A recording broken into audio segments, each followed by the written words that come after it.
A new pope has been chosen after a few rounds of voting by the conclave. 69-year-old American Cardinal Robert Prevost is the new pope. He will be known as Pope Leo XIV.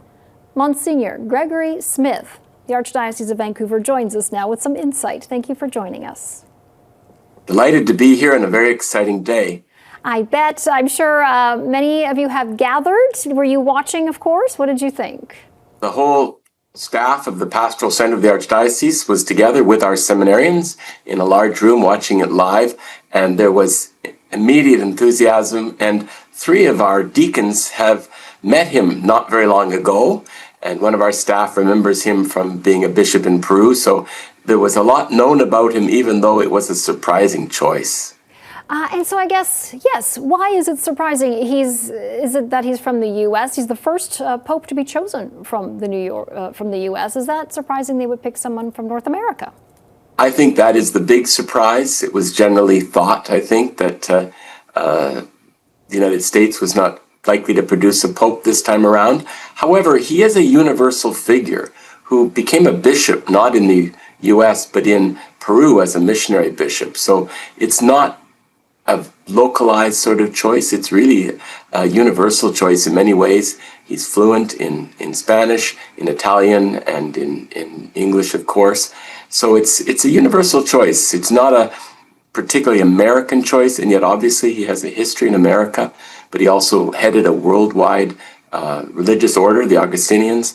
So he's a very comfortable figure, I would think, within the community of nations that the Church makes up. He was one of Pope Francis's choices. He became, I guess, cardinal or moved to Vatican in 2023. Does that sort of maybe give us an idea of where he might appoint the Church in? Will he continue to be, I guess, have the vision that Pope Francis did? I think his words this morning from the balcony made it very clear that he is in many ways a figure of continuity with Francis. He was the cardinal running the office which appoints bishops, which is certainly one of the things that Pope Francis took very seriously. So I think he's very much going to be in the heritage of Pope Francis. On the other hand, I think he's his own man. He wasn't a long-time collaborator of Pope Francis. He was a missionary bishop.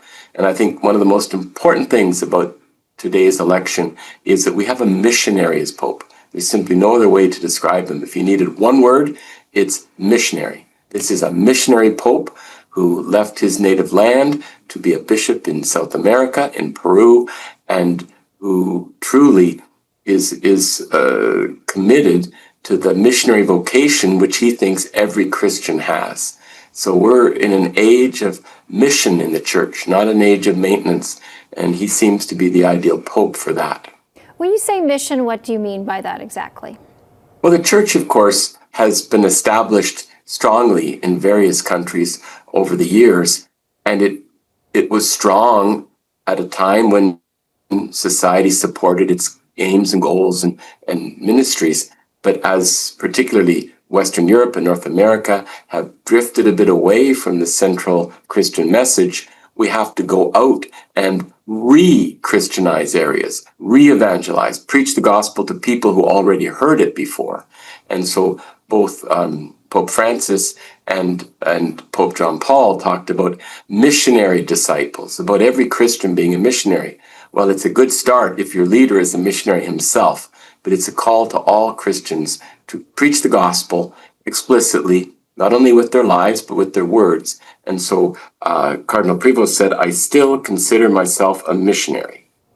My vocation, like that of every Christian, is to be a missionary. He certainly gets that particular aspect of his job and of the job of every baptized Christian.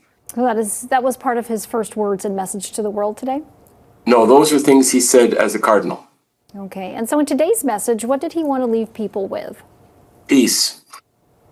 I think he knew that we live in a world of turmoil and anxiety and distress, and he was really picking up on Christ's Easter message, which is still ringing in our ears from Easter Sunday, and he wanted to use Christ's words to the frightened and disturbed apostles and disciples when he said, peace be with you, peace.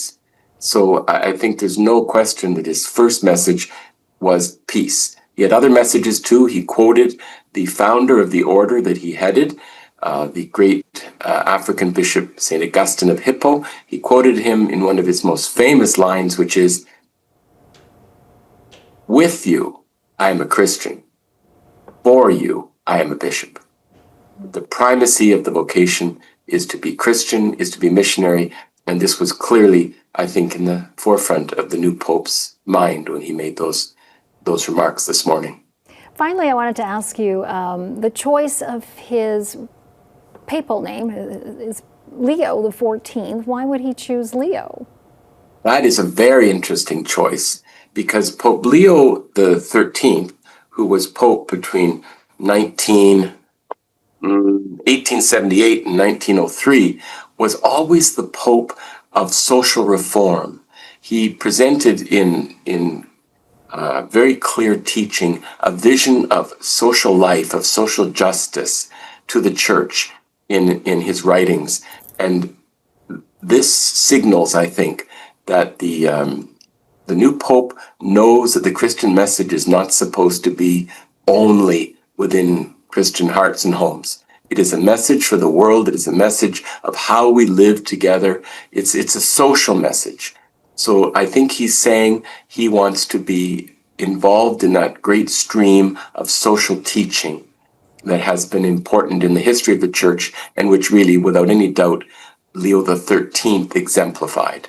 So he's saying, I think, that as Pope Leo XIV, he is a successor of Leo XIII in that regard. It's also a very strong name, of course. It comes from the Latin word for lion. So I think it's a powerful choice, but it definitely, I think, says something about his commitment to social justice and to social reform. Well, thank you so much for your time and your context. That is Monseigneur Gregory Smith.